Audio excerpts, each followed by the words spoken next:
Tenemos el siguiente ejercicio donde el enunciado dice lo siguiente.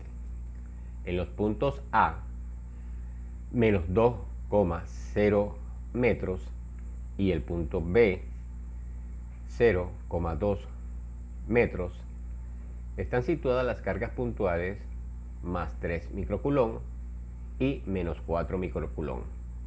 Hallar la fuerza resultante sobre una carga de más 10 microcoulomb situada en el origen de coordenadas. Aquí en este punto tenemos las coordenadas de A y en este otro el del punto B. Procedamos a identificar las cargas. A la carga ubicada en el punto A la denominaremos carga 1 y a la del punto B la llamaremos carga 2 y al tercer punto ubicado en el origen será la carga 3. Veamos a continuación lo siguiente. Se hallará la fuerza de interacción que se genera entre las cargas 1 y 3. Colocaremos los valores de cada uno y comenzaremos a graficar las fuerzas. Primero la carga 1. Tenemos como dato que es igual a más 3 microcoulomb. ¿Y a cuánto es equivalente 3 microcoulomb? Esto es igual a 3 por 10 a la menos 6 coulomb. La carga 2 es igual a menos 4 microcoulomb, que es lo mismo que decir entonces menos 4 por 10 a la menos 6 coulomb. Y la carga 3 viene a ser igual a 10 microcoulomb, pero a 10 microcoulomb lo podemos escribir de esta forma, 10 por 10 a la menos 6 coulomb. Ya tenemos identificadas las tres cargas. A continuación, lo que voy a hacer es trazar las fuerzas sobre cómo están interactuando sobre esta carga. La carga 1, como ustedes observan, es positiva y la carga 3 también es positiva. Entre la carga 1 y la carga 3 hay una fuerza de repulsión y por lo tanto la fuerza estará dirigida en este sentido hacia el lado positivo de las X. Y la carga 2 en este caso es negativa e interactúa con la carga 3 con una fuerza de atracción, ya que ambas cargas tienen signos diferentes y se dirige hacia el lado positivo del eje Y. La fuerza entre la carga 1 y 3 la llamaremos F13 y a la fuerza entre la carga 2 y 3 la llamaremos F23. A continuación, lo que debemos hallar son estas fuerzas porque nos están pidiendo la fuerza resultante en la carga Q3, que está en el origen de coordenadas. Y como ya sabemos, para poder hallar estas fuerzas debemos utilizar la ley de Coulomb,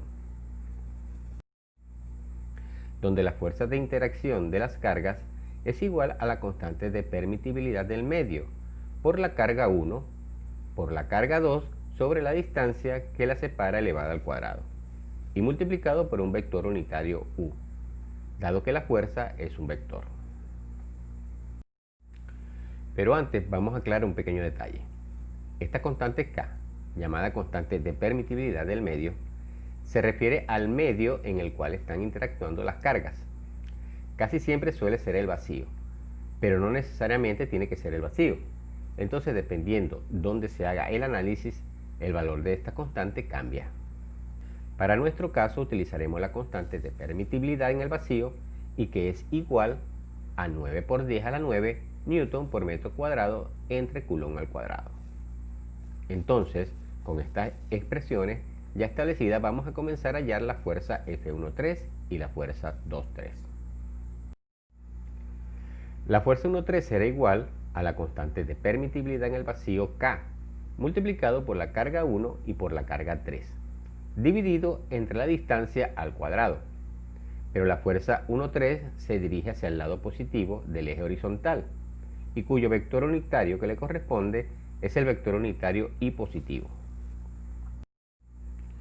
Sustituyendo los valores, tenemos que la fuerza 3,1 es igual a 9 por 10 a la 9 newton por metro cuadrado sobre coulomb cuadrado, que multiplica a la carga 1, cuyo valor es de 3 por 10 a la menos 6 coulomb, multiplicado por la carga 3, que tiene un valor de 10 por 10 a la menos 6 coulomb, entre la distancia que lo separa elevado al cuadrado. En este caso se observa que la distancia entre la carga 1 y la 3 es menos 2, ya que aquí nos había dado las coordenadas correspondientes a ese número. Como se trata de distancia, nosotros lo vamos a poner igual a 2 metros elevado al cuadrado, dado que las coordenadas están dadas en metros. Y todo esto multiplicado por el vector i. Muy bien, ahora lo que voy a hacer es efectuar esta operación. Entonces sería de la siguiente forma. La fuerza 1,3 será igual, observen, voy a multiplicar primero los términos que están multiplicando a 10 y sus respectivos exponentes. Es decir, 9 por 3 por 10, dividido por este término, que elevado al cuadrado da 4. Vemos que podemos eliminar las unidades de metros al cuadrado y las de Coulomb al cuadrado. Y observen que solo nos queda la unidad de Newton, lo cual es correcto ya que las unidades de fuerzas están dadas en Newton en el sistema internacional.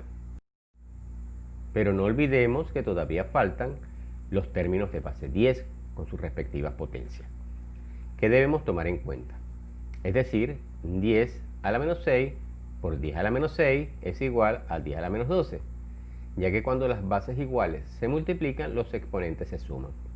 Y 10 a la menos 12 por 10 a la 9 es igual a 10 a la menos 3, ya que al sumar los exponentes tenemos menos 12 más 9 es igual a menos 3 newton por el vector i. Al resolver nos da 67,5 por 10 a la menos 3 newton por el vector i.